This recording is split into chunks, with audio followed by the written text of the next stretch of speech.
สุขสบายดีพี่น้องๆเนาะSCภายในหรือต่างประเทศมื้อนี้เป็นบรรยากาศนึงเนาะพอบ้านพะเลาะเราได้มาเก็บภาพบรรยากาศ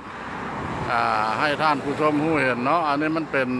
ธรรมชาติเด้อภูผาป่าไม้รอบๆข้างเมืองมหาชัยเด้อเมืองมหาชัยไม้ทางนี้ละมันเป็นทางลงเมืองตะแคกเนาะมาทางขึ้นมาทางพี่ละมันจะเป็นขึ้นไปทางเมืองยมราชเนาะยมราชแล้วก็ไปพุ่นละด้านชายแดนลาวเวียดพอบ้านพะเลาะเราได้ยืนอยู่อันนี้ละเมืองมหาชัยไม้นี่แหละเด้อได้เก็บภาพบรรยากาศรอบภูผาป่าไม้นะให้ท่านผู้ชมได้รู้เห็นก็ยังสิไปหลายบ้านอยู่เนาะตามพอบ้านพะเลาะไปเลยเด้อกว่าเพิ่นสิพาไปเบิ่งอย่างแน่ สุขสบายดีพี่น้องๆเนาะSCภายในหรือต่างประเทศมื้อนี้เป็นบรรยากาศนึงเนาะพอบ้านพะเลาะ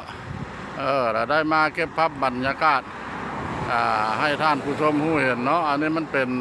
ธรรมชาติเด้อภูผาป่าไม้รอบๆข้างเมืองมหาชัยเด้อเมืองมหาชัยไม้ทางนี้ละมันเป็นทางลงเมืองตะแคกเนาะมาทางขึ้นมาทางพี่ละมันจะเป็นขึ้นไปทางเมือง